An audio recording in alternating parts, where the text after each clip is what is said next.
नमस्कार। आप सभी का स्वागत है अद्विक एजुकेशन यूट्यूब चैनल में। आज का हमारा टॉपिक है संधि और आज हम स्वर संधि के बारे में जानेंगे। व्यंजन संधि और विसर्ग संधि के बारे में हम हमारे नेक्स्ट वीडियो में जानेंगे। स्वर संधि को किस तरह से पहचान सकते हैं उसकी ट्रिक्स आपको इसमें मिलेंगी। तो आइए सबसे पहले जानते हैं संधि के बारे में। तो संधि शब्द का अर्थ होता है मेल या जोड़। किसका जोड़? दो ध्वनियों का जोड़।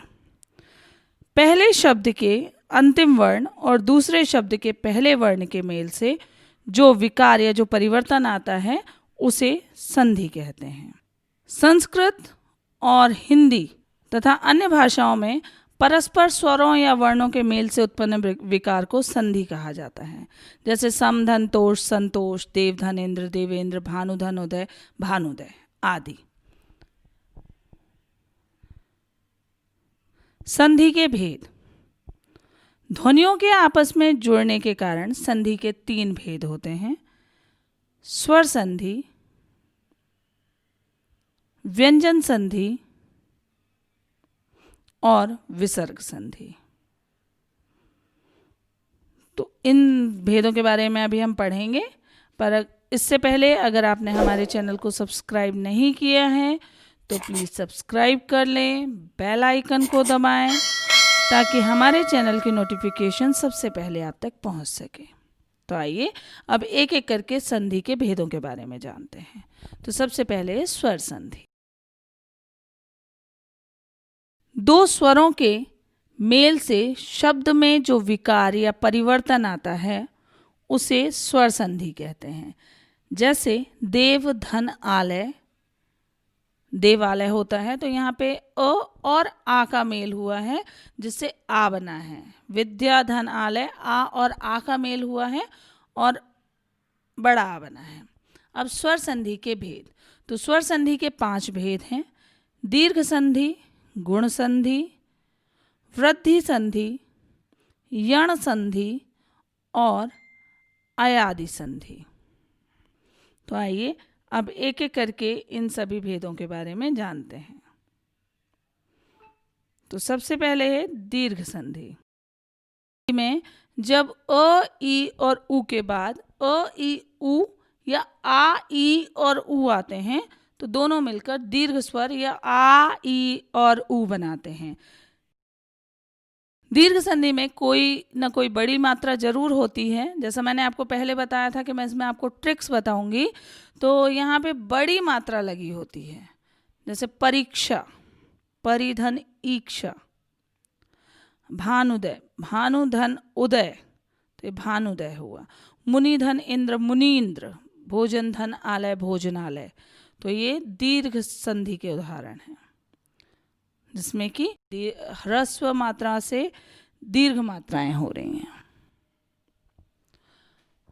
अगला है गुण संधि। इसमें आ के आगे अगर ई और ई होता है तो ए, उ हो तो ओ और री हो तो अर हो जाता है।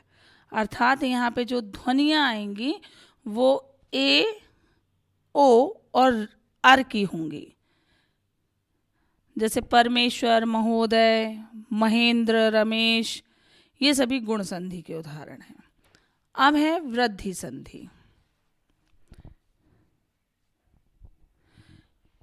इस संधि में अ का ए और ऐ से मेल होने पर ऐ, अ और अ का ओ और औ से मेल होने पर औ हो जाता है। मतलब ऐ और औ की मात्राएं होती हैं इसमें। जैसे सदैव, एक एक, महेश्वर्य, महौषध आदि। अब है यण संधि।